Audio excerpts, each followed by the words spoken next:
gravar. Vamos lá, vida que segue. Deve ter sido isso mesmo. Espero que não aconteça com todas as disciplinas. Capaz de não acontecer. Depois eu vou, se tiver com tempo, eu vou lá e atualizo a página do curso lá, tá? Bom, vamos lá, vamos ao trabalho. Vamos dar início à nossa disciplina. E eu quero ver com os senhores, recordar com os senhores que foram meus alunos, e aí eu sei o que nós vimos. Quando eu pego uma turma que não fez TGP comigo, é um drama. Nós vamos recordar alguns conceitos aqui e avançar no estudo de processo civil 1, que trata sobre o procedimento comum. Antes de falar sobre o procedimento comum, eu quero ver com os senhores a evolução do processo, porque é muito comum que se chame essa disciplina como sendo processo de conhecimento. Do ponto de vista usual, vá lá, dá para entender. Agora, falando tecnicamente, pode ser que não esteja assim tão correto falar em processo de conhecimento. Por quê? Porque nós tivemos uma evolução a partir de 94, no código anterior, portanto, que modificou a estrutura do processo. E é justamente isso que eu quero ver com os senhores. Deixa eu abrir um quadro aqui para que eu possa falar com vocês. Eu vou compartilhar uma tela com os senhores que eu tentei usar aqui minha mesa digitalizadora e funcionou razoavelmente bem. Eu vou manter. Enquanto não começar a atrapalhar, eu vou manter, que eu acho que ajuda a compreensão dos senhores. Mas quando eu tiver lá naquela tela, eu estou em outro aplicativo na minha máquina compartilhando com vocês. Então eu não estarei vendo o chat. De modo que se alguém quiser falar algo mais urgente, ativa o microfone e fala. Quando eu não estiver aqui nessa tela com vocês aparecendo minha fuça, agora eu estou olhando o AVA com vocês e o chat. Quando eu estiver na outra tela compartilhando o quadro branco, é outro, é diferente daquele que eu mostrei. Os senhores vão ver. É diferente daquele que eu mostrei aqui, porque aquele é legal, tá, mas algumas funcionalidades acabam não funcionando bem. Quando eu estiver lá, eu não estarei vendo o chat. Então, se for alguma consideração urgente, que não possa esperar eu voltar a aparecer para vocês, é só vocês ativarem o microfone e falarem, professor, o que é isso, tal, ok? Vamos fazer esse teste.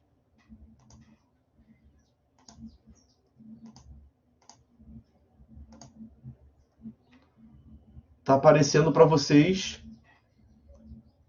um quadro branco, uma tela branca, não tá? Se alguém, por favor, puder me avisar, ativar o Tá telefone. aparecendo sim, professor. Ah, então ótimo, muito obrigado. É porque teve uma aula que eu voltei, fiquei no Alt Tab indo e voltando e travou.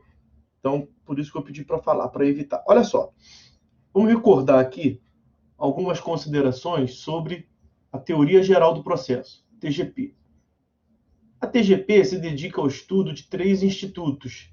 Nós ficamos um ano inteiro vendo isso, né? Processo Civil 1, não, TGP 1 e TGP 2. Nós temos o Instituto do Direito de Ação, que é o pontapé inicial do procedimento.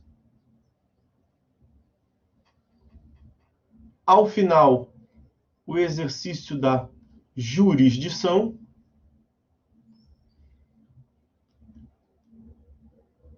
E o que liga um ao outro, o processo. Tudo isso aqui é o processo, desde o início até o final. O direito de ação, ele tem alguns elementos, né? Nós veremos que o direito de ação ele é representado por um ato processual chamado petição inicial. Petição inicial. Falaremos dela aqui. E os elementos da ação, os elementos da demanda, são 3. As partes, a causa de pedir e o pedido. Nós também vimos que há um vínculo entre aquilo que é pedido, entre a pretensão do demandante e a jurisdição exercida. Há um vínculo, há uma relação entre eles. Não sei se os senhores vão lembrar do princípio da congruência, correlação ou adstrição. Dá no mesmo. São sinônimos. Que estão nos artigos 141 e 492 do CPC. Ok? Então, meus amigos, vamos recordar também que existe uma outra forma de classificar o direito de ação, a demanda, que é a cognição,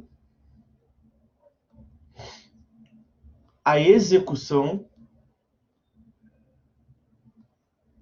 e a cautelar.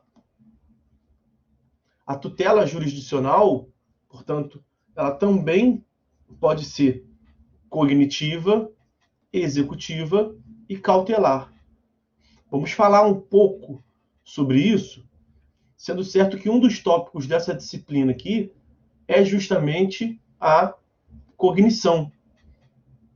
Nós vimos lá em TGP que a jurisdição é uma atividade que o Estado desempenha. É como um serviço público, né? De resolver os conflitos de interesse.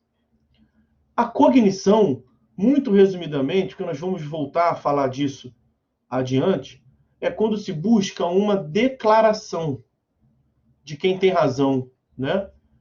Declaração ou a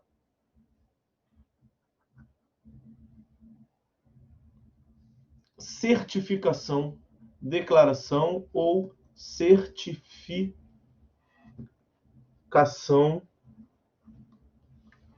do direito, da pretensão discutida. É a quinta vez que eu apago esse negócio aqui. Agora tá certo. Agora tá bom. Já a execução, por sua vez, é o tipo de tutela jurisdicional que os senhores verão melhor em processo civil 4, só no 9º período, mas a execução, ela consiste na satisfação, na materialização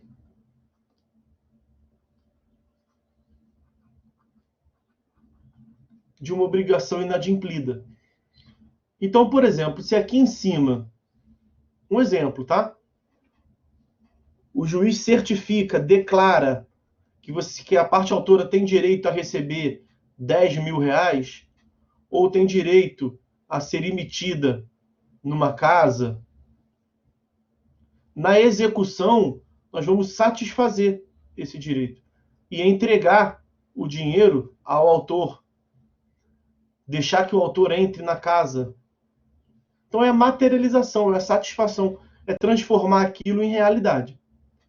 Quando o juiz condena, ele está somente declarando que um deve cumprir uma prestação ao outro. Mas e se o outro não cumprir? Se o réu não cumprir, o Estado vai tomar na marra. Esse tomar na marra, esse fazer valer na marra, a representação de um poder de império do Estado se dá pela execução. E a tutela cautelar é aquela na qual se busca uma proteção. Proteção a efetividade do processo. Então, quando a utilidade do processo está em risco, como, por exemplo, quando o réu está dilapidando o seu patrimônio, é possível que você solicite uma pretensão, uma providência cautelar. Pois bem, direito de ação, a correspondente jurisdição. Direito de ação é como se fosse a pergunta, né? Excelência, vê aí se eu tenho direito, se eu tenho razão nesse meu pedido aqui, nessa minha pretensão. E a jurisdição é a correspondente resposta. Tem direito. Não, não tem direito. Muito mal dizendo, né? Muito resumidamente. E aí o que liga um ao outro é o processo. Nós estamos aqui vendo a evolução do processo. Vimos que a jurisdição pode ser cognitiva, pode ser executiva, execução,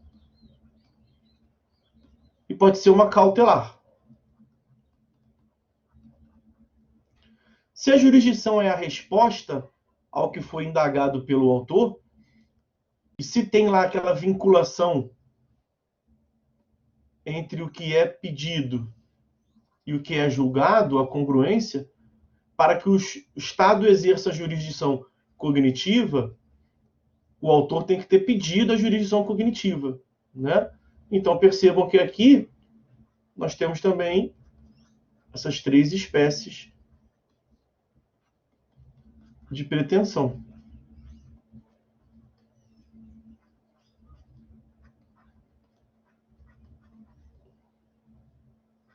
Vamos lá.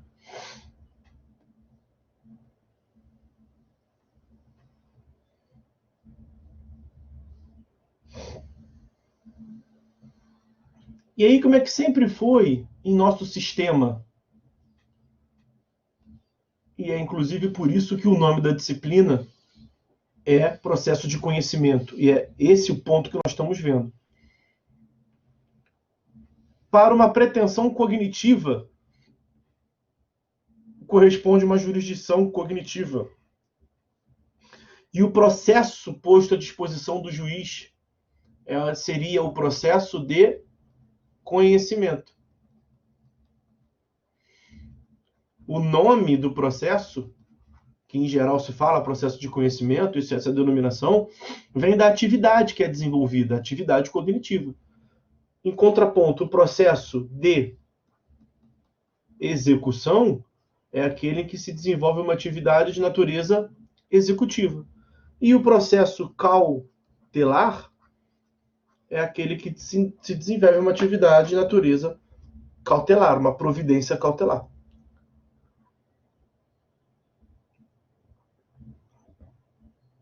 Então perceba que do ponto de vista teórico,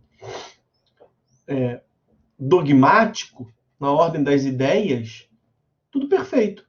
3 espécies, 3 colunas, 3 linhas e tudo preenchido igual. A ciência trabalha com classificações, né? Com ajustes, com aproximações e distinções. Está muito bem feito aí. Acontece que, do ponto de vista prático, isto era um drama. Vou dar um exemplo para os senhores. Nós temos aqui em cima, isso que eu estou falando é no CPC de 73, né? Vamos assim dizer, CPC de 73 raiz, o original, lá em 73 mesmo. 73, 83, até 93. Então, desde a edição do código anterior até uma alteração que nós veremos aqui, mas não chegou o momento ainda. Nós temos a manifestação do direito de ação para que, ao final, o Estado exerça jurisdição definitiva, e isso se dava por meio de um processo. Aí o cliente te procurou e falou assim: doutor, eu estava trafegando com o meu carro, até que o infeliz de uma peste, de uma praga, de um sujeito que eu quero que seja o réu, avançou o sinal da via dele e colidiu na lateral do meu carro. A culpa é dele, não tem como ter dúvida disso. Olha aqui as provas, eu quero ser reparada por esse dano. Sofri um dano aí, nessa brincadeira eu sofri um dano de R$10.000 para consertar o carro. Quero a reparação desse dano. Meu pedido é para receber R$10.000. Aí você explica para a pessoa que você não pode ir lá na marra do patrimônio do suposto réu e meter a mão no patrimônio dele. Você não pode fazer isso. Nós temos que primeiro ter uma declaração judicial de que isso ocorreu daquela forma mesmo. Então vamos mover uma ação indenizatória, percorrer um processo, para que ao final o juiz diga quem tem razão, porque existe o direito ao contraditório, e a outra parte pode se defender, tudo mais. Isso é uma providência, isso é uma tutela cognitiva, como nós vimos, né? Porque o teu cliente está falando que ele tem certeza que ele tem razão. O outro cliente pode falar para o outro advogado que é o contrário. Quem tem razão é ele. Então, o Estado juiz tem que confirmar essa pretensão da parte, né? Essa resposta, tem que responder a pergunta dela. Eu acho que eu tenho direito, tenho mesmo? Isso é a tutela cognitiva. Então, você estava buscando lá, inicialmente, a cognição. Aí percorremos um processo onde se exerceu cognição, em 73 raiz, tá? Se exerceu cognição do começo ao fim, o juiz, ao final, julgou procedente e disse que tem direito mesmo aos R$10.000. Esse era um processo de conhecimento. Sempre foi chamado assim. Antes mesmo do Código de 73. No Código de 39 também era assim. No nosso direito sempre foi assim, até recentemente. Ainda pode continuar assim em algumas hipóteses. Então, por isso que nós temos que ver aqui. Esse processo era o processo de conhecimento, porque do início ao fim, somente se prestou cognição. O juiz só afirmou que a parte tem razão aqui no final. Aí você liga para a parte e fala para ela, olha, minha filha, acabou, tá? Agora acabou de vez. Ou a parte já interpôs recurso e confirmou a decisão, ou podia interpor recurso e ela nem interpôs, então agora acabou. Recurso os senhores verão para frente, eu não quero confundir aqui. Aí você fala para ela, agora acabou. Sabe aquele processo que nós entramos? Estamos aqui há alguns anos discutindo ele, não é? Fizemos algumas audiências, enfim, acabou. Agora o juiz disse que você tem razão. Aí o que a parte naturalmente dizia? Era muito comum. Fala assim, doutor, tem razão? Então faz o seguinte, eu vou te passar o número da minha conta, você transfere, por favor, que eu estou precisando da grana. Tá me fazendo falta aquela 10 pila. Aí o juiz fala assim, não, peraí, calma. O processo começou, se desenvolveu por anos, deu um trabalho tremendo pra gente, mas o juiz só disse que você tem razão. Ele só te deu razão e acabou o processo. O que a parte dizia? Que o advogado não presta, que é um safado, porque lá no começo a parte teve que pagar as custas do processo, é o autor que adianta, nós vimos isso no período passado, como um dever da parte. Aí vamos botar aqui um asterisco, salvo se ela tiver JG, né? Justiça gratuita. Mas, em regra, ela tem que pagar, adiantar as custas. Então, o prejuízo dela, que era de R$10.000, já aumentou. Agora é 10 mil e mais as custas. Vamos supor que ela teve que adiantar aqui, sei lá, R$800 de custas. Ela não deve estar muito satisfeita. Aumentou o prejuízo dela. Até agora ela não embolsou nada. Pode ser que ela tenha pago para você os seus honorários contratuais. Advogado é um profissional liberal. Ele pode falar que só vai advogar para ela se ela pagar honorários para ele antes. Veja que a parte só teve prejuízo até agora. Ela vai se ressarcir disso, é verdade, e nós veremos isso aqui, quando da sentença, além de pagar os R$10.000, nós temos também o que se chama dos custos da ciência. E aí as custas, por exemplo, entram aqui. Então, quando o réu for pagar para ela, não vai ser 10 mil, vai ser 10 mil mais algumas prestações que a lei diz. como juros, correção monetária, mas até agora não recebeu o dinheiro. O que importa é isso. Não adianta ter um papel dizendo que ela tem direito a 10 mil reais e mais algumas coisas. Não adianta ter recebido um ato do Estado, uma sentença, dizendo que ela tem direito, se ela não recebeu. Aí ela pergunta para o advogado, então o que tem que fazer, merda, para resolver? Eu não aguento mais. Que eu tenho razão, eu sei desde o começo. A parte sempre dizia isso. O juiz disse que você tem razão, grande merda. Que eu tenho razão, eu sei desde o começo. Eu estava lá, eu presenciei. Eu não vim aqui falando para o senhor que eu quero me ressarcir do prejuízo. Então se move, faz aí, vambora. Aí você explicava para ela, olha só. O que nós conseguimos lá em juízo foi a certificação do seu direito. Eu sei que o que você quer agora é a satisfação do seu direito. É botar o dinheiro no bolso. É ver a TED caindo lá na conta, né? Faz a TED, CBF. Não tem negócio desse? Nós vamos ter que mover uma nova pretensão, uma ação de natureza executiva para formular um pedido executivo. Falar assim, excelência, pô, o cara não pagou, o senhor já mandou. Então agora vai lá e agride o patrimônio dele para ele pagar na marra. Você vai pedir execução para o Estado te dar execução e você deveria mover um outro processo, que seria o processo de execução, como nós vimos lá. Mas eu falei que tinha dramas de natureza prática. Veja, se é um outro... Esse aqui de cima é o processo X, Y, Z. Ponto 8.19.0001, que é a numeração atual, né? Antigamente não tinha esse 8.19.0001, mas só para simplificar. Esse processo aqui de baixo não é o mesmo, é um outro, é o processo ABC. Ponto 8.19.0001. É outro processo. Se não é o mesmo processo, se é um outro processo, adivinha o que a parte vai ter que fazer no começo, porque é um dever de toda parte? Recolher novas custas. Ah, mas quando o cara pagar nesse processo, ela vai ser ressarcida, professor. Vai, mas se e quando?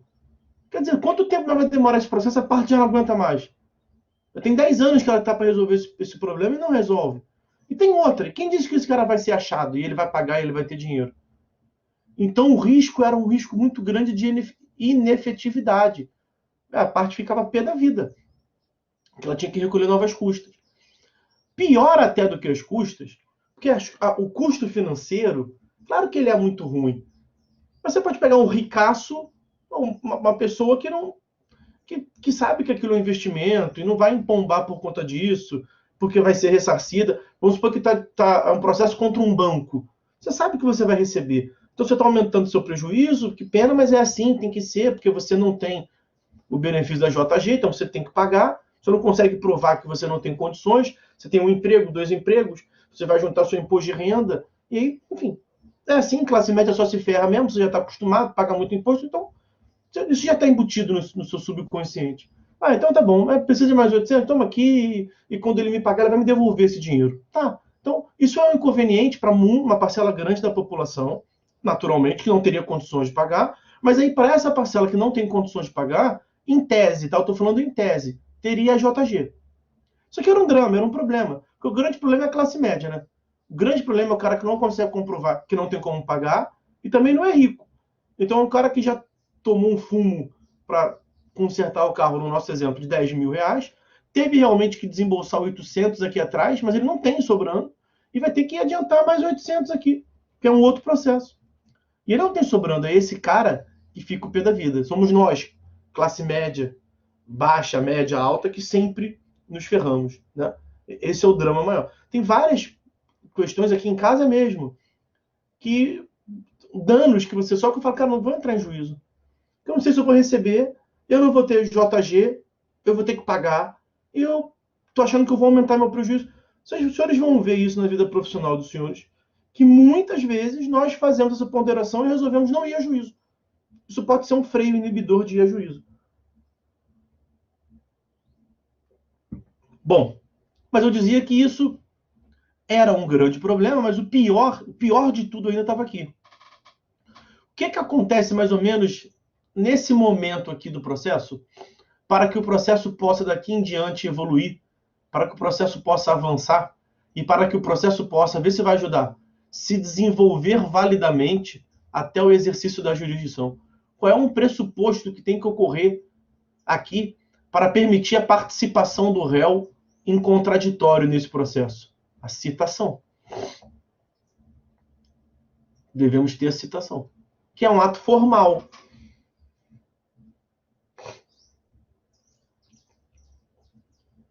O fato de ter ocorrido citação nesse processo de cima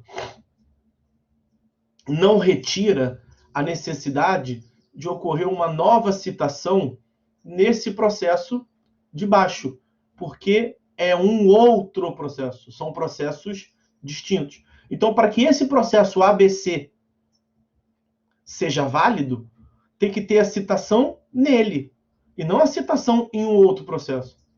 Então, esse pressuposto processual de validade, para que o Estado possa desenvolver os atos executivos de modo válido, isso atravancava muito o processo. Por quê? Porque o réu, que estava discutindo aqui em cima, e que interpôs uma infinidade de incidentes processuais para dificultar a vida do autor, se defendeu o máximo que pôde se defender, paralisou o processo, ele recebia na sentença que lhe condenou um último aviso do juiz para ele fugir. Aí aqui, recebendo a sentença, ele muda de endereço. E aí você, na execução, não consegue encontrar o cabra para realizar a citação. E o processo fica parado, porque tem que citar ele. Nós vimos que tem a modalidade da citação por edital, né?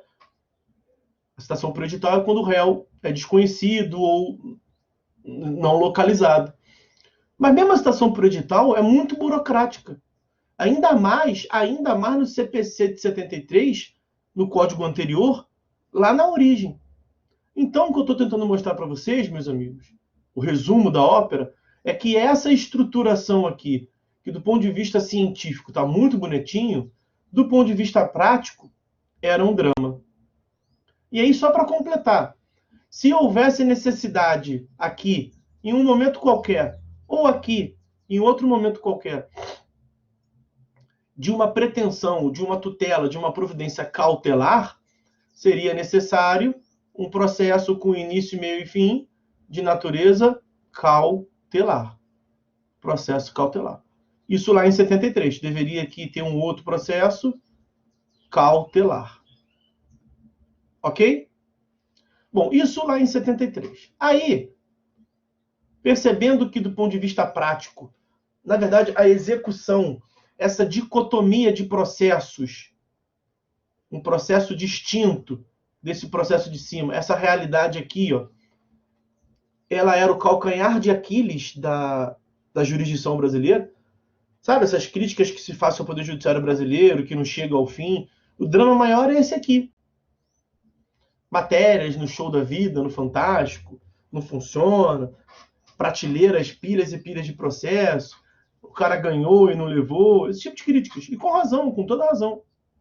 Aí, meus amigos, nós tivemos o incremento da Lei 8.954 de 94, que modificou o artigo 461 do CPC de 73 para mudar a realidade em relação às obrigações de fazer e de não fazer. Eu vou mostrar que modificação foi essa. Fazer e não fazer. Depois nós tivemos a Lei 10.444 de 2002, que introduziu o artigo 461A, tudo em relação ao CPC de 73, e modificou a realidade em relação à obrigação de entrega de coisa. E aí, por fim, nós tivemos a Lei 11.232 de 2005, que introduziu os famosos artigos 4751A ao R, também no CPC de 73, e modificou a obrigação de pagar quantia. Ok? E que modificação foi essa? Nós tivemos isso aqui. Agora nós estamos no CPC de 73 reformado. CPC de 73 por essas reformas aqui. Essa primeira só em relação ao tipo de obrigação, essa segunda só em relação a um outro tipo de obrigação, e por último, desde 2005, todas as modalidades de obrigações estão representadas por essa mudança. Que mudança foi essa? A mudança foi o seguinte: você vai a juízo e manifesta uma pretensão de ressarcimento dos 10 mil reais. O processo vai começar, o processo vai se desenvolver, até que você vai receber uma resposta jurisdicional, o exercício da jurisdição, e aí na sentença de procedência, o juiz te deu os 10 mil reais. Ok? Se a parte não pagar, aqui a diferença. No mesmo processo, você prosseguia pedindo uma nova jurisdição, agora não apenas para ele declarar, mas para ele te dar, te entregar. E vou colocar aqui, ó, expedir. O que você quer é isso aqui, ó. O final que a gente sempre quer é esse mandado de pagamento para transferir os 10 mil reais. Isso aqui, a fase inicial, para que você tenha a primeira declaração. Aqui nós temos a declaração e aqui nós temos a satisfação. Vimos que um é cognição,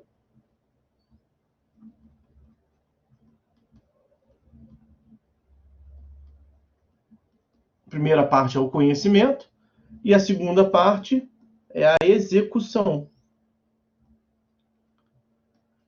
Mas tanto o conhecimento quanto a execução estão em um único processo, que é o tal do processo sincrético. É como ele foi chamado nessa reforma ali no Código passado. É um mesmo e único processo que teria uma primeira fase de conhecimento e depois, quando necessário, uma outra fase de execução. Eu digo quando necessário porque é possível que o réu pague, né, a condenação. É raro, é um fenômeno raro de se encontrar, mas é possível. E quando necessário, o juiz desenvolve a atividade executiva numa fase de execução, mas no mesmo processo. Isso já no CPC reformado. Ok? Agora, o que está faltando aqui? Imagine que surja a necessidade de uma providência cautelar aqui, ou de uma providência cautelar aqui. Eu digo em qualquer momento do processo. Nós precisaríamos ainda de um outro processo, que era o processo cautelar. Uma pretensão cautelar, um processo cautelar para um exercício de jurisdição cautelar. Veja, essas reformas ao Código de 73, aqui o legislador, que é tão criticado e criticado com razão, ele mandou bem, ele foi sábio, ele foi bem cauteloso. Nós estávamos a empreender uma modificação que era muito clássica no nosso sistema, desde sempre. Desde o Brasil colônia, império, sempre foi assim a estrutura do nosso processo. Início da República, Código de 39, Código de 73, sempre foi assim. E aí, a partir de 1994, nós fomos mudar isso. algo que já há séculos era de uma outra forma. Qual foi o raciocínio do legislador? Vamos devagar.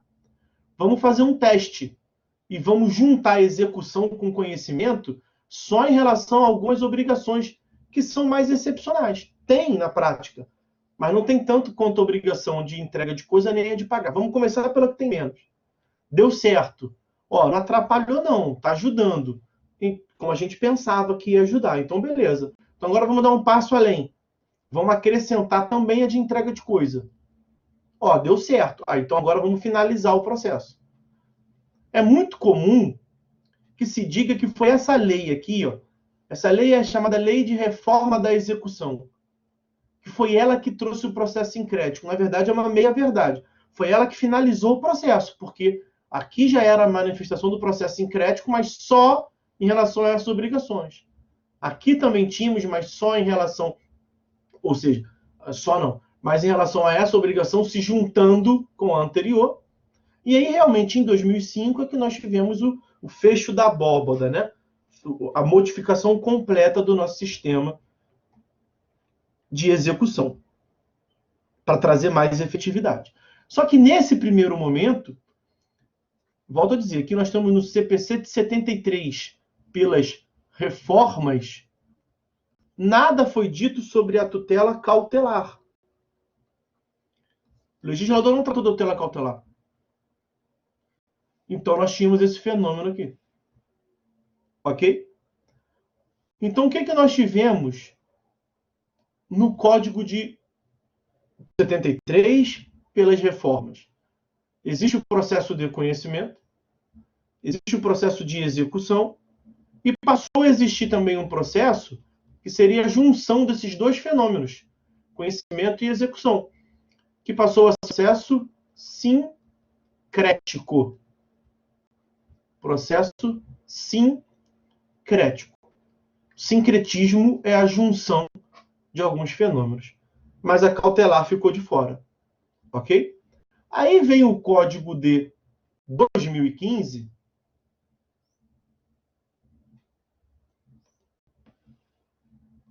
o CPC de 2015, e mantém a lógica do sincretismo. A fase sincrética, a fase de um processo só para conhecimento e execução, foi mantida no CPC de 2015. É assim que nós trabalhamos. Só que o CPC de 2015, ele deu um passo além. No CPC de 2015, acabou essa necessidade de processo cautelar. Não é que tenha acabado a cautelar. Acabou a cautelar, vou trazer uma setinha aqui para quem chegar depois. No CPC de 2015. Então, o CPC de 2015 deu um passo além. Veja que o legislador foi de pouquinho em pouquinho. Faltou tratar do sincretismo, a junção, a reunião em relação a cautelar. Aí o CPC de 2015 manteve a lógica do sincretismo e deu um passo além.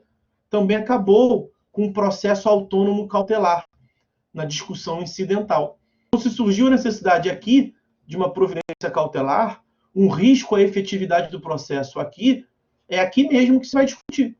Nesse mesmo processo. Não gera um outro processo. Surgiu a necessidade aqui, quando estava perto de botar o dinheiro no bolso, você traz uma providência cautelar aqui, dentro desse mesmo processo.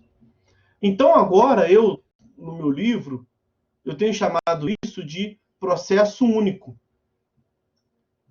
Como se fosse uma evolução do processo sincrético. Porque o processo sincrético foi uma denominação que se deu para a junção do conhecimento com a execução.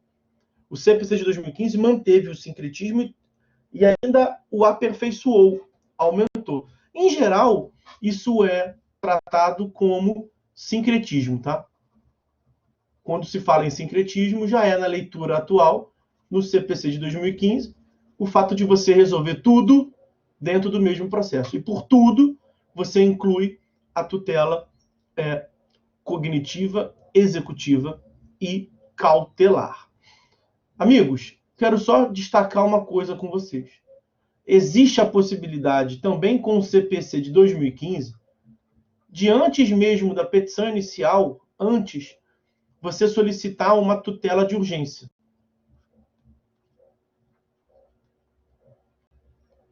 Uma tutela de urgência. Tutela provisória de urgência, que os senhores sabem, pode ser antecipada ou cautelar. A cautelar que nós estamos falando esse tempo todo é uma tutela provisória de urgência. Nesse caso aqui, quando antes mesmo da instauração do processo principal, vamos assim dizer, surge a necessidade, por conta de uma urgência, de uma discussão cautelar, aqui nós podemos ter um processo que, nesse primeiro momento, vai ser um processo cautelar. Tá? Então, veja que eu falei que acabou com a cautelar na discussão incidente, quando já tem o processo em curso, daqui para frente. Você pode ver na prática um fenômeno que é raro de ter um processo discutindo só cautelar, e vão chamar de processo cautelar. Aí você vai falar assim, poxa, o professor falou que acabou com o processo cautelar. Acabou com o processo cautelar na discussão incidente, quando já tem um processo principal em curso.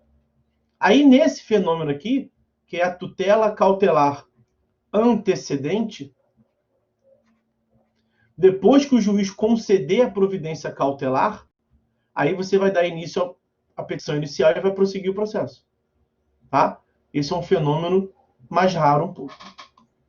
Mas eu tenho que falar dele. Então, o que o Código de 2015 fez? O Código de 2015 veio aqui e acabou com o processo autônomo cautelar em regra. Só colocando aqui o asterisco da tutela antecedente. Caramba. Antecedente. Como nós pontuamos lá atrás. Veja, a pretensão cautelar e a jurisdição cautelar continuam existindo. O que se acabou como regra foi com o processo cautelar. Então, se você pode continuar pedindo uma providência cautelar e o juiz pode continuar julgando, decidindo sobre uma providência cautelar, mas isso não é feito em outro processo, é porque isso é feito dentro de um processo já em curso, dentro do processo de conhecimento, dentro do processo de execução ou dentro do processo sincrético.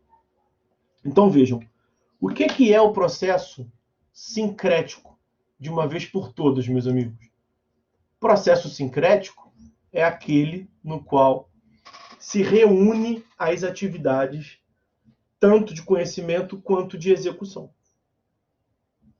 É importante definir conceitualmente essas situações. Processo de conhecimento é um processo no qual só se presta conhecimento, somente a tutela cognitiva. Processo de execução é um processo no qual somente se presta, pelo menos essencialmente, na sua imensa maioria, execução. E o processo sincrético é o que junta essas duas atividades. Tanto conhecimento quanto execução. Ok?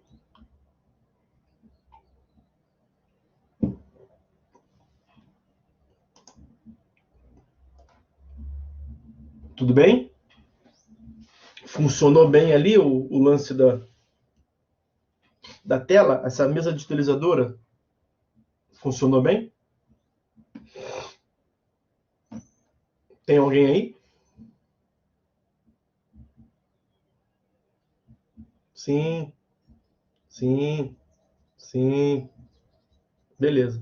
Perfeito, sim, ok, perfeito, beleza. Então, pessoal, é isso. Agora, percebam que eu falei que o processo pode ser de conhecimento, o processo pode ser de execução. A Paloma e a tutela já está no meio, certo? Que tutela está no meio? Você está falando em relação ao que, Paloma?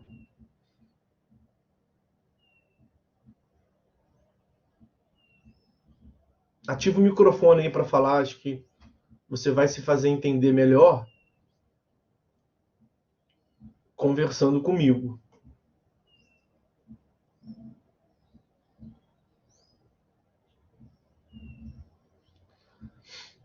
Eu não entendi, Paloma, o que você quis dizer com essa indagação. E a tutela já está no meio. E para te ajudar, para responder, eu preciso que você me explique melhor. Por favor.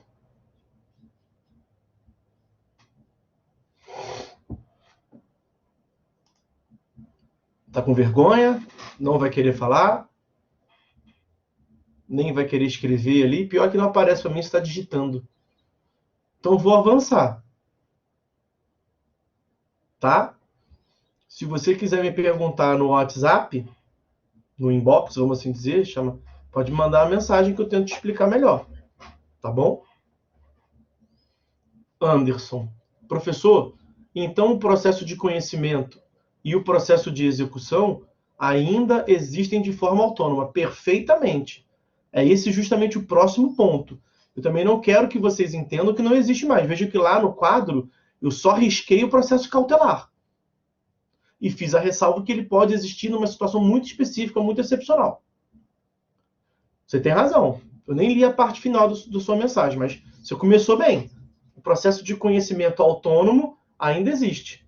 O processo de execução autônomo ainda existe. E o processo sincrético é o fenômeno no qual há necessidade das duas tutelas. Quando se fala em tutela, é sinônimo de jurisdição. Na verdade, tutela é o resumo de tutela jurisdicional, né? Tutela jurisdicional é uma proteção jurisdicional, é a resposta jurisdicional. Quando você precisa das duas atividades, é o processo sincrético, que as duas atividades são prestadas no mesmo processo. Aí continua o Anderson. Porém, quando há necessidade das duas atividades, surge o processo sincrético. Seria isso perfeitamente. Você começou bem, Anderson, e terminou bem. É exatamente isso. A Paloma parece que está com uma dificuldade de conexão. Está aparecendo para mim aqui que ela está instável.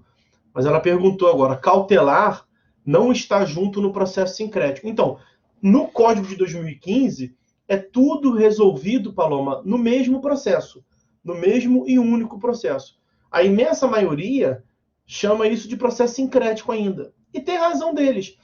Eu só chamo de processo único.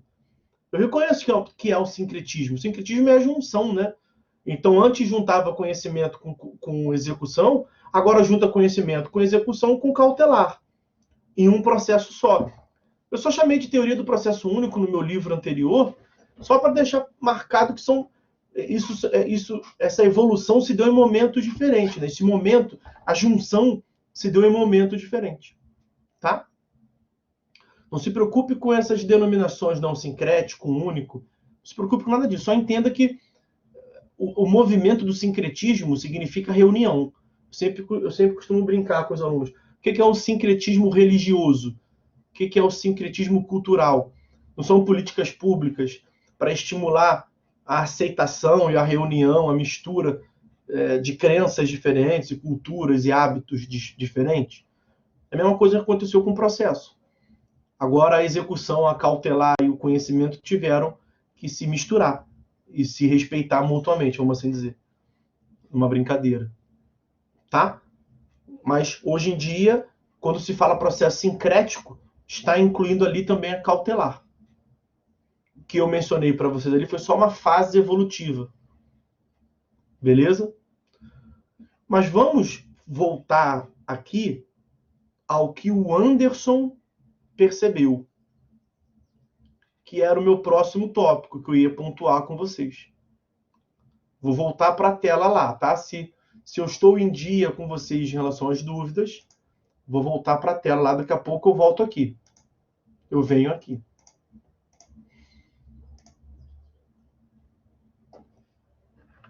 Vejam que o processo de conhecimento continua existindo, ele não foi riscado aqui. O processo de execução continua existindo, não foi riscado aqui.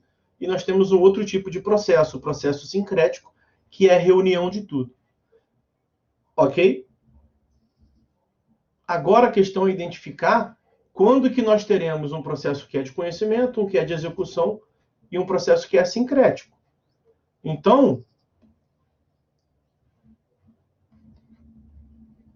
processo de conhecimento é quando nós temos, caramba, ação, jurisdição e um processo para tratar só sobre cognição.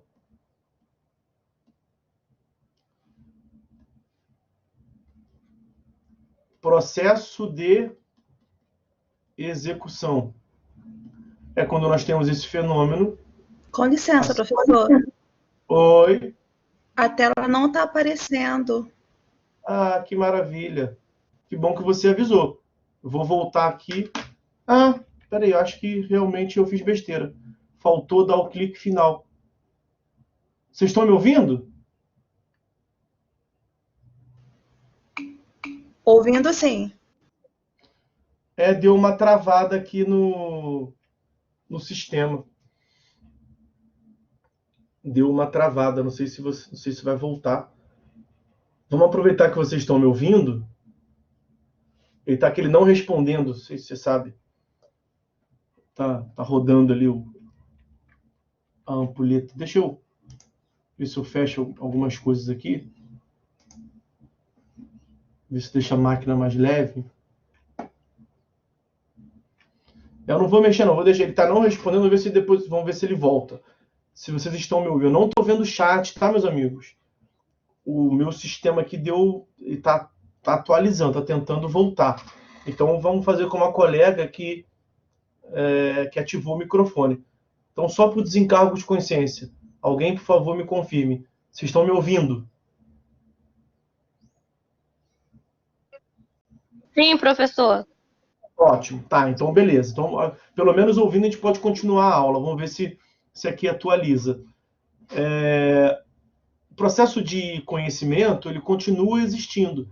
Basta que você, do começo ao fim, exerça apenas a atividade cognitiva. O processo de execução, ele também continua existindo. Basta que você, do começo ao fim, pleiteie e o juiz lhe conceda que o processo gire em torno de execução. E o processo sincrético é a reunião dessas funções jurisdicionais. Tanto conhecimento quanto execução juntos. Agora, nós temos que definir quando é que nós teremos um processo só de conhecimento, quando é que nós teremos um processo só de execução e quando é que nós teremos o processo sincrético, a reunião deles juntos. Vamos lá, vamos devagar. Também lá em Teoria Geral do Processo, e aqui continua atualizando aqui a página. Lá na Teoria Geral do Processo, nós vimos que a demanda, o direito de ação também se divide e correspondentemente também a jurisdição também se classifica como sendo declaratória, constitutiva e condenatória. O que é a jurisdição declaratória? É aquela que busca a definição do direito. Você vai falar assim, mas isso não é a cognição? Pois é, a cognição, a tutela cognitiva, ela pode ser declaratória, constitutiva ou condenatória. É uma outra classificação. E esse atributo de declarar o direito, de certificar o direito, de definir o direito, ele é próprio da declaração. Isso é uma declaração. A parte pode ir a juízo para pleitear tão somente a declaração, que é a definição do direito. A afirmação da existência, da inexistência, do modo de ser de uma relação jurídica. Nós vimos lá na aula de TGP2 que a relação jurídica de direito processual ela costuma ser espelhada a uma relação jurídica de direito material. Naquele caso ali, houve o dano. No exemplo que nós vimos do acidente de trânsito. E o dano, a indenização, é estudada pelo direito material. Um tem que ressarcir o outro. Quem causa dano tem que ressarcir integralmente o prejuízo. E você tem um desenvolvimento de um processo, de uma relação processual, para tratar daquela relação de direito material. Em geral, A pretensão do autor consiste na afirmação da relação de direito material e depois uma outra providência. Como no nosso exemplo, a providência era condenatória, condenação. Excelência, afirme aí que existe a relação de direito material proveniente do dano. Ele me causou dano. Ah, ele te causou dano. Tá, agora eu quero mais. Agora eu quero a condenação dele. Já que ele me causou dano, determine que ele me ressarça nos 10 mil reais. Foi o que nós vimos até agora. Essa é a tutela na modalidade condenatória, condenação. Mas nós temos antes disso uma tutela que é meramente declaratória, na qual a parte só busca a declaração. Isso é raro, é excepcional. Mas em alguns casos, isso pode acontecer. Então, o artigo 19 do CPC é o 19?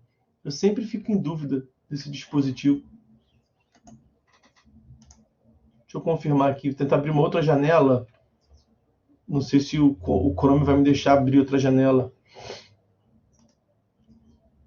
Como justamente é o Chrome que está atualizando, né? É o 19 mesmo. O 19 vai dizer lá que o interesse de agir pode se limitar à declaração. E a declaração do quê? Da existência, da inexistência ou do modo de ser de uma relação jurídica. Esta é a tutela declaratória. Tutela jurisdicional declaratória, quando se busca apenas a declaração. Ok? Excelência, declare que fulano de tal é meu pai. Que entre eu e ele há a relação de paternidade. Só pediu a declaração, o juiz só declara que tem o vínculo de paternidade. Veja, diferente de alimentos, por exemplo. No alimento você pede, excelência, diga que ele é meu pai e como ele é meu pai, me dê dinheiro dele. Manda ele me dar dinheiro de alimentos, condenação. Aí é uma outra coisa. A primeira modalidade que eu estou vendo com os senhores é a declaração. Okay? Toda tutela jurisdicional tem declaração. Esse atributo declaratório, ele acontece em todas as modalidades. Porque o juiz vai sempre dizer que se alguém tem razão, quem tem razão. Por exemplo, a sentença de improcedência, ela sempre é declaratória, porque ela sempre declara que o autor não tem razão no direito que ele alega ter. A sentença de procedência, quando o juiz julga procedente, ela pode ser apenas declaratória ou as outras modalidades que nós veremos. Quando que ela será apenas declaratória? Princípio da congruência. Quando o autor pediu apenas a declaração. E essa sentença ela é mais rara porque é raro o autor ter o trabalho, gastar dinheiro, ter o trabalho, gastar tempo de ir a juízo para pedir só a declaração. Tá? Mas o fato de ser raro não quer dizer que não existe. As outras modalidades de sentença ou modalidades de tutela jurisdicional são a tutela constitutiva e condenatória.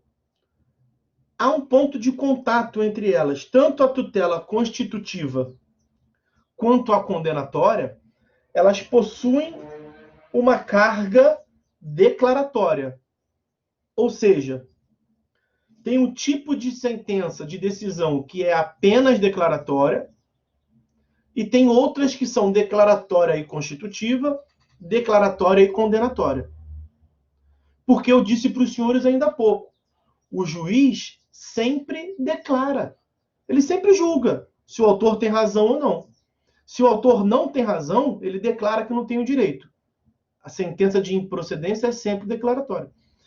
Se o autor tem razão, ele declara que o autor tem razão. Ele só declara se o autor pediu só a declaração. Ele declara e faz algo mais se o autor pediu esse algo mais. Então, todas as sentenças são declaratórias.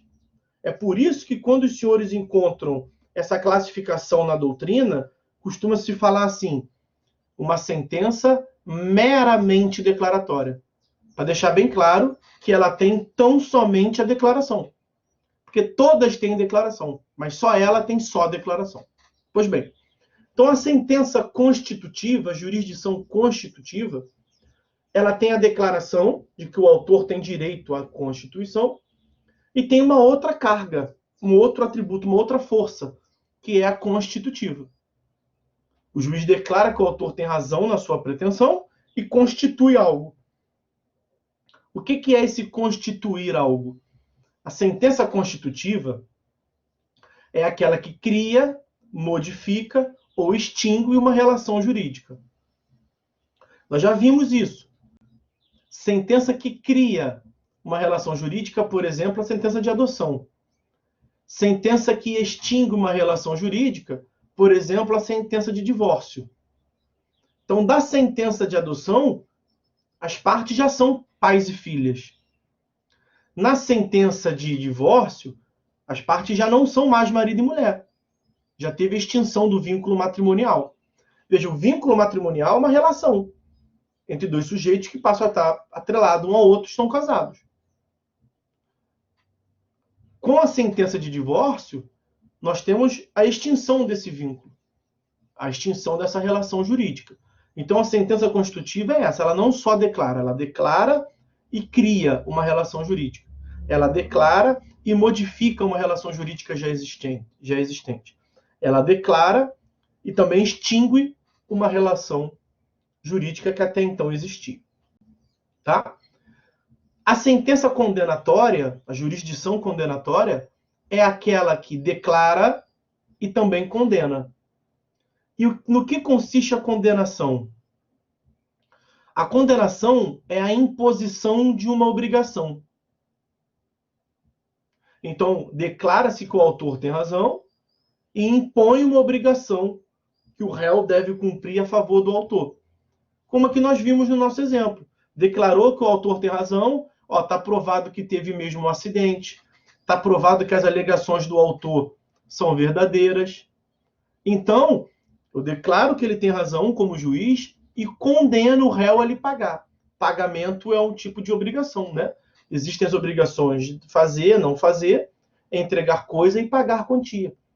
Quando o juiz impõe a obrigação do pintor entregar o quadro, quando determina que certa empresa preste o serviço que foi contratada, quando determina que alguém pague uma quantia ao outrem, isso é sempre uma providência condenatória.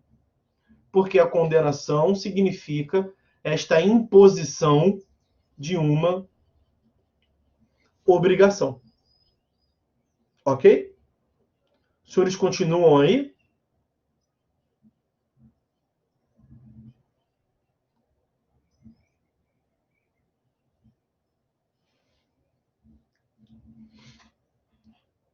Os senhores estão aí, não?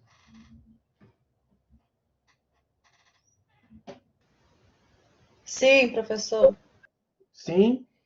Eu vou terminar esse ponto aqui, se não voltar, eu vou sair e entrar de novo.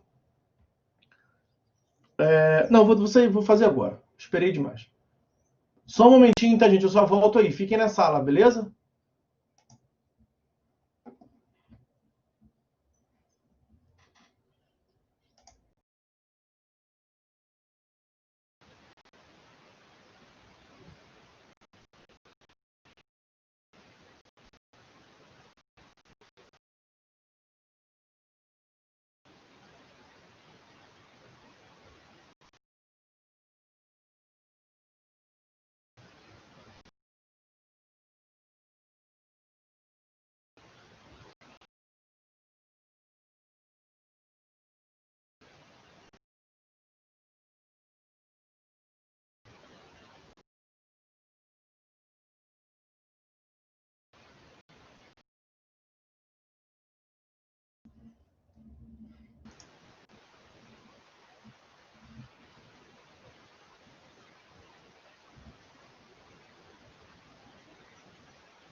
Então, pessoal, estou de volta aí. Uma pena, é por isso que eu vou usar menos essa função de compartilhar a tela, porque isso acaba acontecendo, né? Pode acontecer e aí acaba atrasando a aula. Mas, então, os senhores ouviram o que eu disse a respeito da classificação da tutela jurisdicional, que é prestada como sendo meramente declaratória, apenas declaratória, como sendo também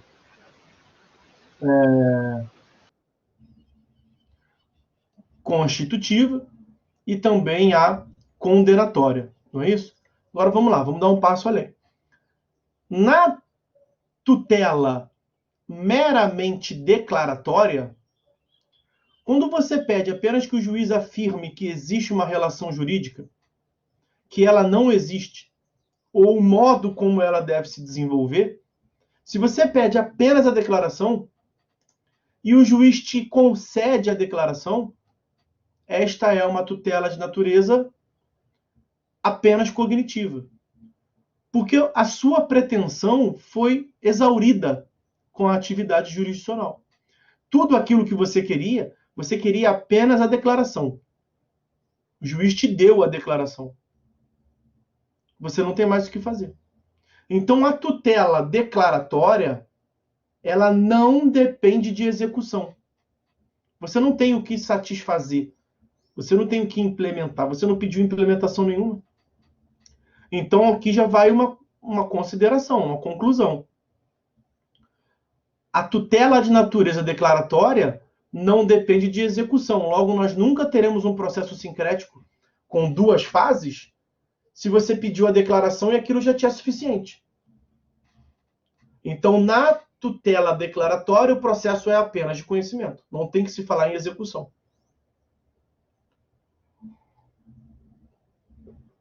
Agora eu estou no chat aqui com vocês, pessoal. Só para confirmação, os senhores estão me ouvindo? Só botar um sim. Alguém. Eu fico tranquilo. Sim, o Anderson já botou, beleza. Então, na tutela declaratória, você não tem que cogitar em uma execução. E a tutela constitutiva é a mesma coisa. Então, a tutela cognitiva, a resposta que o juiz te dá, quando você pediu uma constituição, a tutela de natureza constitutiva, a resposta jurisdicional já lhe exaure. A tutela constitutiva, ela também não reclama execução. Quando você vai a juízo e pede o divórcio, e o juiz, por sentença, lhes divorcia, vocês já não são mais marido e mulher, desde a data da sentença. Porque você não tem o que executar. Também a pretensão executiva, também a pretensão constitutiva, ela é exaurida. Ela é totalmente completada com a resposta jurisdicional, com a sentença. Aqui tem que ter cuidado com uma questão que já diversos alunos me colocaram, e com razão, uma percepção bem perspicaz.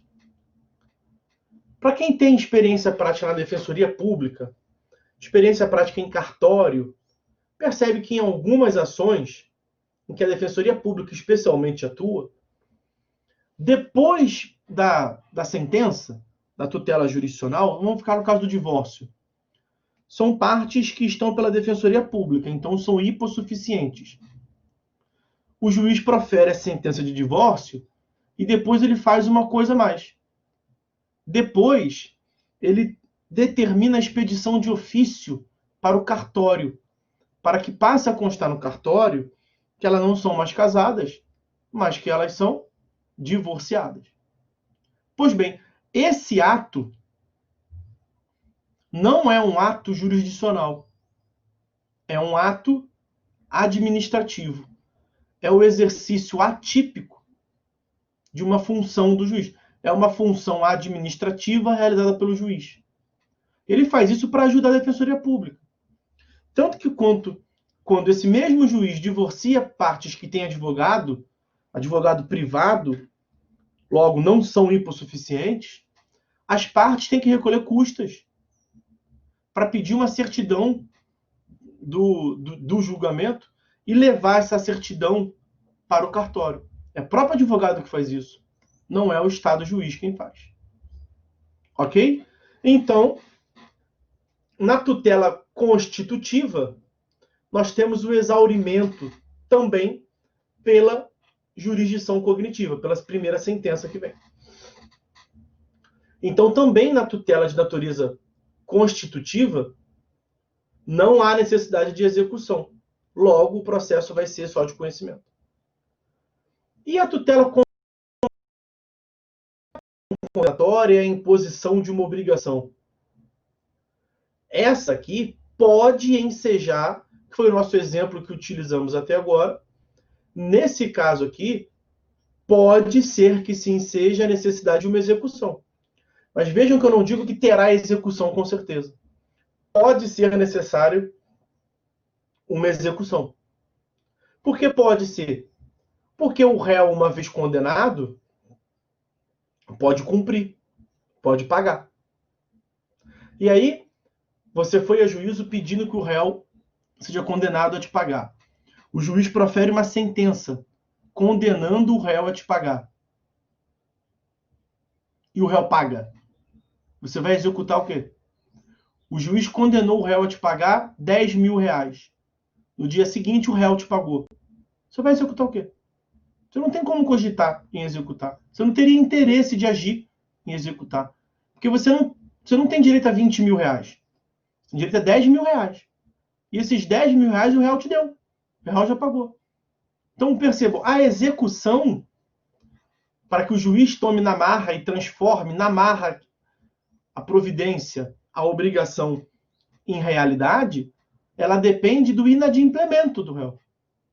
A execução no sentido processual, os senhores verão isso em processo civil 4, ela pressupõe uma execução forçada, uma execução coercitiva pelo Estado, na marra, pé na porta.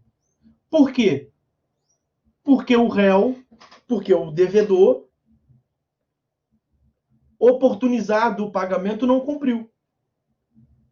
Então percebam aqui, quando você pede a condenação, isso é uma tutela de natureza cognitiva. Você está pedindo a declaração que você tem direito e também a condenação dele a lhe pagar. Se o réu cumpre voluntariamente, o que é um fenômeno raro, na prática é raro, mas conceitualmente é possível, você vai ter só cognição. Não vai ter um processo sincrético. Então percebam que o processo sincrético, do ponto de vista teórico, ele é o mais raro de todos. Porque na tutela, na jurisdição declaratória, não se cogita em execução. Logo, não há processo sincrético. O processo é só de conhecimento. Na constitutiva, também não se cogita de execução. Logo, o processo vai ser só de conhecimento. E mesmo na condenatória, nós podemos ter um processo só de conhecimento, porque só teve cognição do início ao fim, ou um processo sincrético. Quando que vai ser um processo só de conhecimento? Quando, uma vez condenado, o réu te pagou. Ou seja, o processo sincrético, que é aquele que une a tutela cognitiva mais a tutela executiva, ele é 1 de 4, teoricamente. Declaratório está fora, constitutivo está fora, condenatório com o réu pagando está fora, é só conhecimento. Quando é que nós teremos execução? Quando foi a tutela condenatória e o réu não pagou. Aí o juiz fala assim, porra, já não mandei pagar, então agora eu vou pegar na marra. Vou agredir o teu patrimônio. Quando há necessidade de desenvolver essa atividade, o juiz virar no gerai e pegar o bem, isso que é execução, e tem que botar para gravar aqui a segunda parte, né? Não, já está gravando. Está gravando automaticamente. Então, agredir na marra só se dá na tutela condenatória quando há o inadimplemento. Mas na prática é o que mais vocês vão ver. O que vocês mais vão ver na prática, teoria é uma coisa, prática é outra. Dogmatismo é uma coisa, empirismo é outra. Você tem que entender a teoria para entender a prática. Você tem que entender a prática para entender a teoria. Elas exercem uma influência. O que não pode é a prática mudar a teoria. Mudar a teoria não pode. Porque a teoria é o certo, cientificamente. Mas é claro que há uma relação de simbiose entre esses fenômenos. O que vocês mais vão ver na prática é a tutela condenatória. É a mais comum. A tutela condenatória para pagar a quantia. É a mais comum. Não é que não existem as outras, mas essa é a mais comum. E nesse fenômeno, o que vocês mais vão ver é um réu condenado que não paga. Aí é o processo sincrético. Ok? Não é do conteúdo programático, não é dessa matéria, dessa disciplina. Mas, já que estamos aqui, vamos fazer uma menção. Nós vimos quando o processo é só de conhecimento. É quando nele somente se exerce cognição. Declaratória, constitutiva e condenatória quando o réu paga. Vimos quando o processo ele é sincrético, que tem cognição e tem execução. E tem execução quando o réu não pagou e o Estado vai pegar na marra. Então, o processo sincrético é a tutela condenatória quando houve o inadimplemento. Faltou falar quando o processo é de execução, né? Pois bem, o processo será de execução, um processo autônomo de execução, e eu volto a dizer, isso aqui os senhores verão em processo civil 4. Aqui é uma cortesia só para os senhores não ficarem voando, para fechar o raciocínio. O processo será autônomo de execução quando o título executivo for extrajudicial. A Débora traz uma consideração ali. Professor, quando acontece depósito para a garantia do juízo, ainda assim é condenatória? Olha, essa garantia do juízo, ela é o depósito em juízo do valor da sua condenação. Então, é condenatório. Essa garantia do juízo, você deve estar falando de uma realidade prática sua de atuação em escritório ou em cartório, provavelmente, né? A garantia em juízo é o depósito de uma condenação. Então, esse fenômeno de garantir o juízo, central de cálculos, tá vendo? Esse fenômeno de garantir o juízo se dá na fase executiva.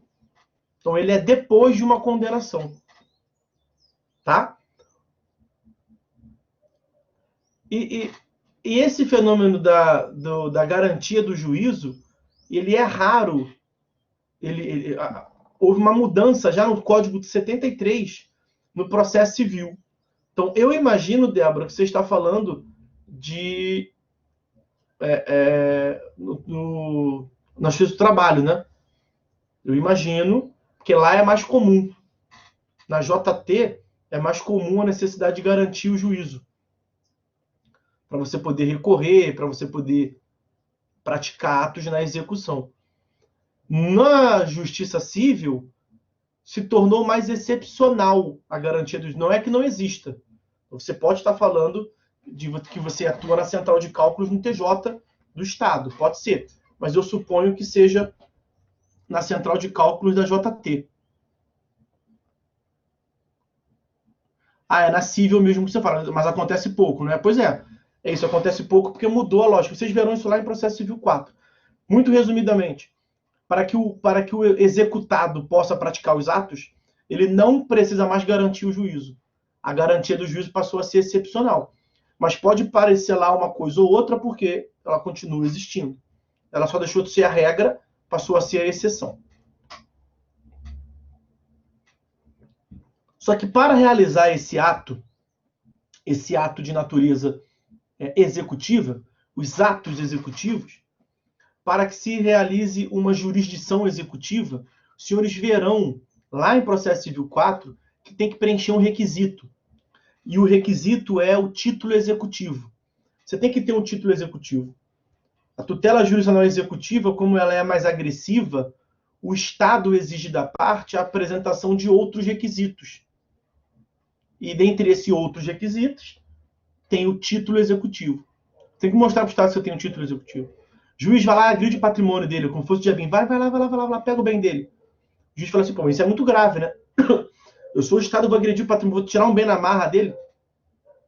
E aí criou-se o título executivo. O juiz pergunta, você tem título executivo, autor, exequente? Tenho, tá aqui. A sentença é um título executivo. 515, inciso 1º. Os senhores verão isso lá em processo civil 4. Se não está entendendo, não fique preocupado. Mas a sentença é um título executivo. Por isso que no processo sincrético, você pode exercer execução, atividade executiva, depois da sentença. Porque você tem a sentença, que é um título executivo. Mas não é apenas a sentença que é título executivo. Não é apenas o Poder Judiciário que forma título executivo. Existe a figura do título executivo extrajudicial, que está no artigo 784, como o cheque, por exemplo. O cheque tem força executiva. O que significa dizer que o cheque tem força executiva? Quer dizer que você pode mover uma atividade jurisdicional executiva por meio do cheque. Se o cheque te permite uma tutela executiva, você vai começar o processo juntando o cheque. E o juiz vai exercer atos executivos para dizer que se vai ou não executar. O processo é do começo ao fim só de execução. Um contrato assinado por testemunhas, um título público. Vocês vão ver lá no artigo 784. Ok? Então essa é a modalidade de um processo autônomo de execução. Quando a parte já tem um título executivo extrajudicial. Quando ela não precisa mover uma fase de conhecimento prévia. Mas os senhores verão maiores considerações sobre esse fenômeno lá em Processo Civil 4. Agora eu queria tratar da última parte do nosso encontro. Do nosso encontro de hoje. Quero falar sobre a cognição. Eu disse lá atrás, quando ainda estávamos no compartilhamento da tela, agora eu estou meio traumatizado, não quero voltar lá para não travar de novo. Aliás, depois eu quero até ver como é que vai ficar essa gravação, né? Tem que ver mais ou menos quanto tempo que aquilo aconteceu, né? Para quando tiver disponível o vídeo, eu vou logo avançar para lá para ver se vai... Como é que funcionou aquilo lá.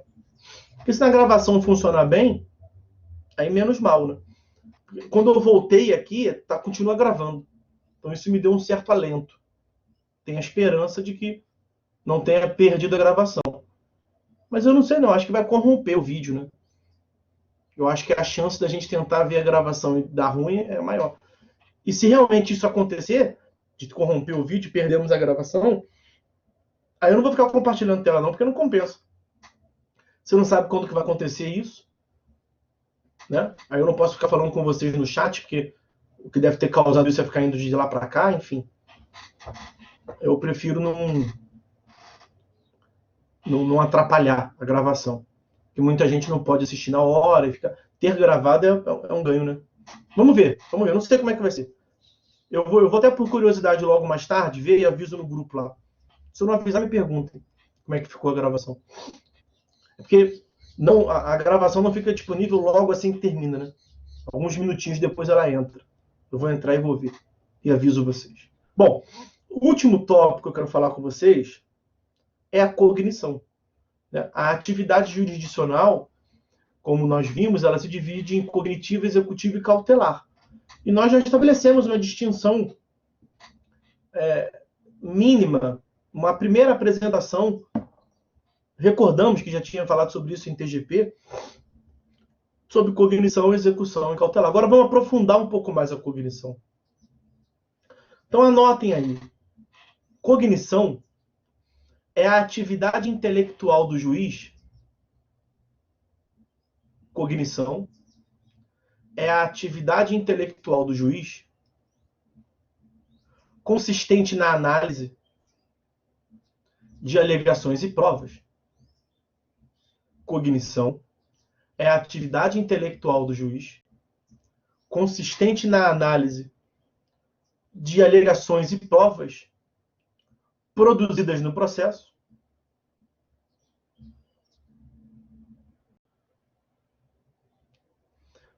para a formação do seu convencimento,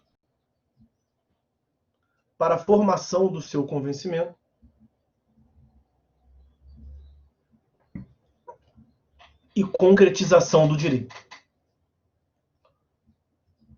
Cognição é a atividade intelectual do juiz que consistente na análise das alegações e provas produzidas no processo, para que ele possa formar o seu convencimento e, com isso, exercer jurisdição, definir o direito, concretizar o direito.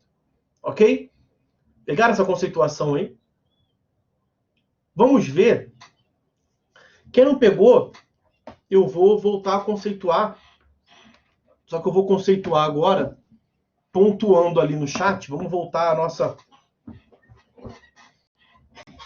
nossa forma mais tradicional. Nossa, eu tô com uma dor de cabeça.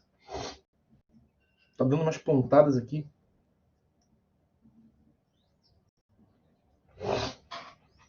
Muito trabalho. Dei aula sábado passado o dia inteiro. Esse sábado agora eu tô até desanimado. Não queria nem ter pensado isso. Dia inteiro também. Enfim, vamos lá. Cognição. Cognição é a atividade intelectual.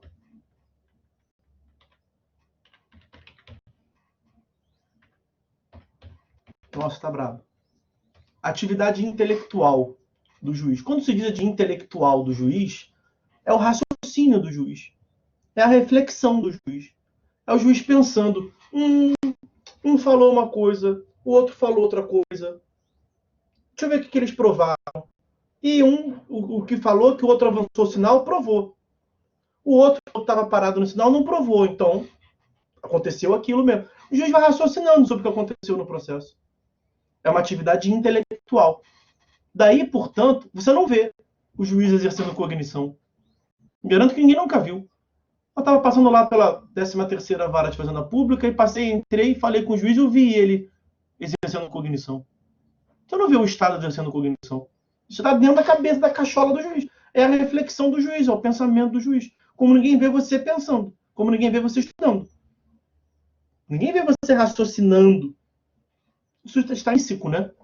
Isso são as sinapses, a troca de elétrons no seu cérebro. Ninguém vê. Isso é atividade intelectual. Então, veja, a cognição ela é abstrata, que você não consegue ver. Daqui, da atividade intelectual do juiz, consistente na análise, né? Então, eu ainda completo esse conceito falando a análise. O juiz analisando, o juiz pensando, refletindo, raciocinando sobre o que as partes alegaram e provaram. Então, a cognição ela possui uma natureza abstrata.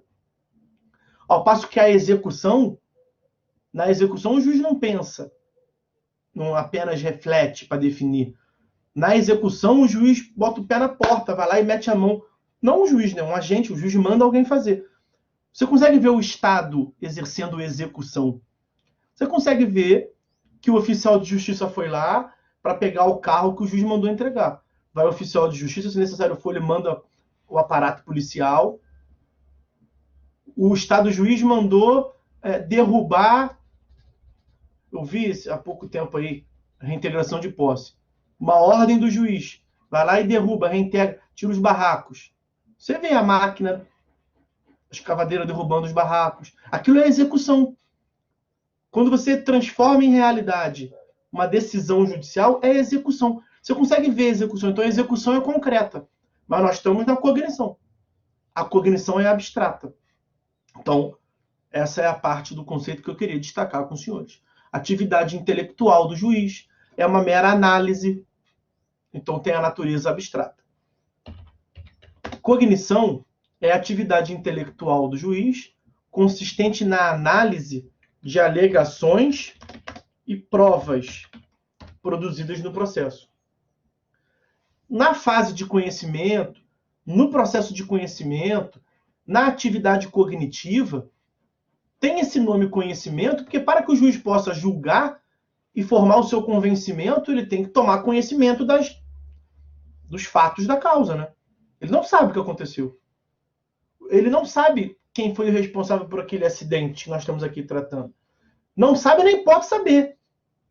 Se ele souber, ele não pode julgar, ele é impedido. Porque o juiz não pode exercer uma função pública imbuído pela sua vida privada. Se o juiz estivesse naquele cruzamento para atravessar a rua e tivesse visto o acidente, e por uma coincidência do destino cair na mão dele para ele julgar, ele simplesmente não pode julgar. Ele tem que falar que ele é impedido porque ele tem conhecimento privado dos fatos da causa. O juiz não pode ter conhecimento privado dos fatos da causa. Ok? Então, na tutela cognitiva, o juiz toma conhecimento das alegações e provas. As alegações e provas se dão a respeito de aspectos fáticos. Porque, lembra que nós vimos lá, quando do estudo da causa de pedir? Iuria novit curia. A corte conhece o direito. Da mihi facto dabot ius. Nós vamos voltar a ver isso quando estuda a petição inicial. Da mihi facto dabot ius. Me dê os fatos que eu te dou o direito. Então, o juiz já sabe como aplicar o direito. Ele foi aprovado em concurso público demonstrando que ele conhece o direito. É assim que se espera, né? Às vezes dá uma rateadazinha, às vezes dá bug no sistema. Fazem umas caquinhas. Mas ele sabe direito, pelo menos em tese. O que ele não sabe, não pode saber, é os fatos. Então ele tem que tomar conhecimento dos fatos. As partes têm que municiar ele de aspectos fáticos. As partes alegam, essencialmente, aspectos fáticos, o que aconteceu, e provam. Alegação sobre fato. É claro que você pode apresentar alegação sobre o direito. Aliás, um bom advogado tenta construir sua tese juridicamente. O que eu estou dizendo é o que é essencial, o que é imprescindível, o que é necessário é que você leve fatos. Dê os fatos para o juiz para ele te dizer o direito. Então, tanto as alegações quanto as provas se dão contra o fato. A prova incide sobre os fatos. Em regra, não se produz prova sobre o direito. Você produz prova sobre o fato. O fato de você estar parado, de você ter passado por um sinal verde e ter surpreendido com um carro na lateral do seu carro colidindo contigo. Porque ele avançou, senão tem que provar isso. Você tem que dizer para o juiz o que aconteceu, tem que provar o que aconteceu. Ok? E aí, vendo o que aconteceu no processo, o juiz vai formar o seu convencimento. O juiz vai se convencer, em algum sentido. Então, cognição é a atividade intelectual do juiz, consistente na análise de alegações e provas para a formação do seu convencimento. O juiz vai se convencer quem tem razão, resumidamente é isso. E ao se convencer quem tem razão, ele vai certificar o direito, ele vai declarar o direito, ele vai concretizar, ele vai julgar. Concretizar o direito. O que é concretizar o direito? Eu falo sempre sobre isso com os senhores na teoria estruturante do direito, do pós-positivismo de Friedrich Miller. O direito é abstrato. Os textos normativos, a lei é abstrata. O juiz concretiza ela. O juiz pega, então, pega na estante lá, que o artigo tal é o seu caso, né? O farmacêutico não pega o remédio e te entrega. O juiz pega a solução aqui. A solução está aqui do direito. Ó. Eu vou concretizar, vou pegar lá do abstrato e vou te dar, toma. E aplico no seu caso. É a aplicação do direito, né? É a concretização do direito. Então, você pegar o texto da lei, que é geral e abstrato, ver o caso concreto, como é que as coisas se deram, aí você vai formar o convencimento e vai aplicar. Então, a concretização é essa, é o direito aplicado no caso concreto. Né? Bom, a cognição, meus amigos, para que a gente possa encerrar aqui, que eu já estou no limite, a cognição ela pode ser classificada de duas ordens. Então, o próximo tópico é a classificação da cognição. Ela pode ser classificada no plano horizontal, como ela pode ser classificada no plano vertical. Então, no plano horizontal, o que se investiga é a extensão das alegações. O que pode ser alegado. E no plano vertical, o que se investiga é a profundidade das provas. Percebam que são dois elementos da cognição, alegações e provas, e duas formas de classificar a cognição. Então, a cognição pode ser quanto às alegações, ou pode ser classificada quanto às provas. Quanto às alegações, no plano horizontal, portanto, alegações no plano horizontal, a cognição pode ser plena ou limitada. O que é a cognição plena? Imagine que no plano horizontal, o que é a cognição plena? É que você não tem limitação nenhuma, você pode alegar tudo que você quiser. E em contraposição, o que é a cognição limitada? É aquela na qual a lei traz uma limitação. Você não pode alegar o que der na telha. Você não pode alegar o que você quiser. Tem uma limitação, uma restrição prevista em lei. A regra é a cognição plena. Então, no procedimento comum que nós vamos estudar aqui, a cognição é, em regra, plena. Ela pode vir a ser limitada, mas desde que a lei traga uma limitação. A cognição pode ser limitada, desde que a lei traga essa limitação. Em regra, no silêncio, ela é plena.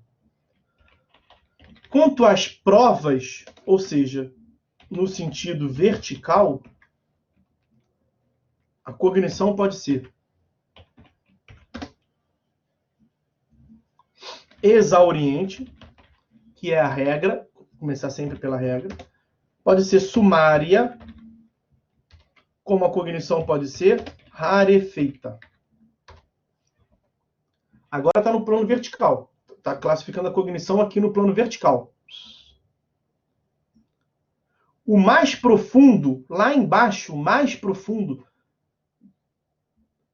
do tipo de jurisdição é exauriente. Porque na jurisdição exauriente, olha o nome, exauriente, vem de exaurir. O juiz elimina, acaba com o quê? Com as dúvidas. Então, como é que ele acaba com as dúvidas? Vendo muitas provas. Ele viu prova do começo ao fim. Ele viu tanta prova, que ele não tem mais dúvida. Agora ele passou a ter certeza. É o chamado juízo de certeza. O juízo de certeza que é próprio da tutela definitiva. É quando o juiz está absolutamente convencido, ele não tem dúvida nenhuma, ele formou o seu convencimento, tendo certeza, ele está convencido. Está absolutamente convencido. Ele tem certeza que aquele acidente se deu daquela forma. Ele pode estar sendo enganado, pode vir julgar errado, mas no raciocínio dele, ele já tem certeza. E ele vai colocar fim àquele processo. Ele vai proferir uma tutela definitiva. Ele vai julgar de modo definitivo aquela pretensão, porque ele tem certeza. Essa é a regra. Então, quanto às provas, a cognição exauriente é aquela que exaure dúvidas. E exaure dúvidas a ponto de chegar à certeza, porque ele viu o máximo de provas, todas as provas possíveis e imagináveis. Ok? Nós temos a cognição sumária. Como o nome diz, ela é menos exauriente. Ela é mais sumária, mais rápida. Então, na cognição sumária, é aquela que não é exauriente, naturalmente. Logo, o juiz não tem certeza ainda. O juízo não é de certeza, mas é um juízo de probabilidade. O juiz fala assim, ó, não estou absolutamente convencido. Eu até admito a hipótese de ser uma outra coisa, mas isso aqui é muito provável que foi desse jeito. Muito provável. Eu vou esperar um pouco mais para ter certeza, mas eu já posso proferir uma decisão aqui, porque isso é muito provável. Então, o juízo de probabilidade é uma análise mais sumária das provas, mais rápida das provas, que ele não tem certeza ainda, e é próprio da tutela provisória da evidência e da tutela provisória da urgência na modalidade antecipada. A tutela não é definitiva, porque ele não tem certeza ainda. Então é uma tutela provisória. Provisória é o que pode ser mudado. A tutela provisória pode ser da urgência ou da evidência. A tutela da urgência pode ser antecipado e cautelar. Então uma delas se subdivide. Então nós temos três espécies aí, né? Tutela da evidência, tutela da urgência antecipada, tutela da urgência cautelar. A cognição sumária, que o juiz analisa a prova, mas não analisa tanta prova assim, é da tutela da evidência e da tutela da urgência antecipada.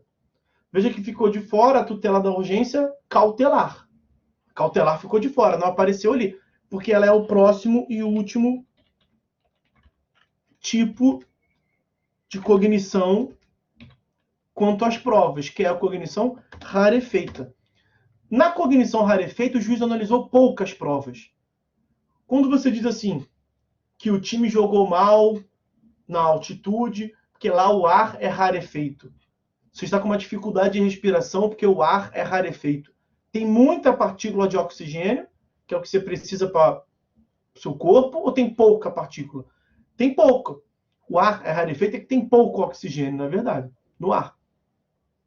Então, rarefeito é algo que é pouco, algo que é raro. A cognição rarefeita é aquela que, quanto às provas, analisa poucas provas. Então, o juízo não pode ser de certeza. Nem mesmo é de probabilidade. Mas é um juízo de verossimilhança. O que é o juízo de verossimilhança? Vou colocar aqui entre aspas, entre parênteses para vocês. É uma aparência de verdade. O juízo de verossimilhança é aquele que parece ser verdade. Não é que é provável. É só porque parece ser verdade.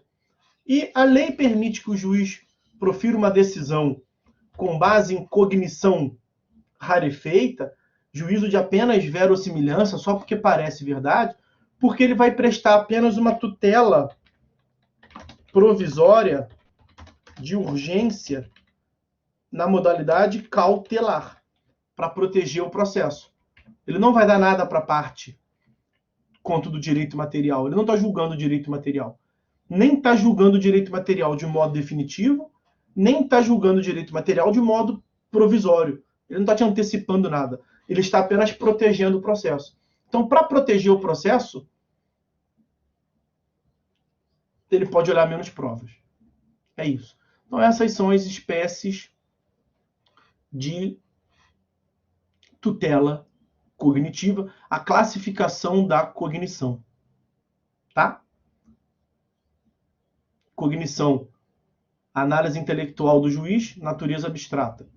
Quanto às alegações e provas, são os elementos da cognição e que tem a ver com a classificação. A classificação quanto às alegações, plena barra limitada. Classificação da cognição quanto às provas, exauriente, sumária e rarefeita. E aí, analisando esses elementos, ele vai formar o seu convencimento. Pode ser um convencimento com base em certeza, com base em probabilidade, com base em verossimilhança, e ele vai proferir decisão. Uma decisão que vai ser ou definitiva, se ele tiver certeza, ou provisória, se ele não tiver certeza. Provisória porque pode ser modificado, pode ser revogado posteriormente. Tá bom? Bom, na próxima aula, nós vamos começar a ver os atos do procedimento. Tá?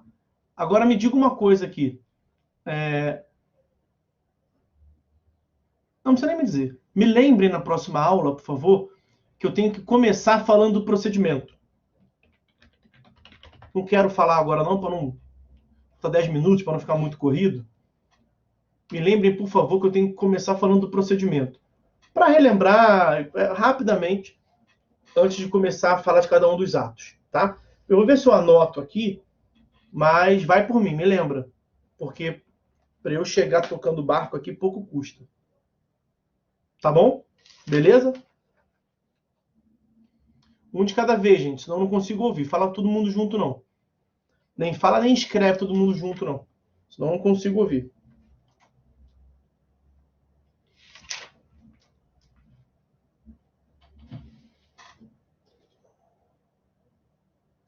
Foi? Beleza? Então tá bom. Então tá ótimo, gente. Obrigado aí pela atenção dos senhores. Um bom dia para vocês. Bom final de quarta-feira, bom final de semana. Até a próxima, tá?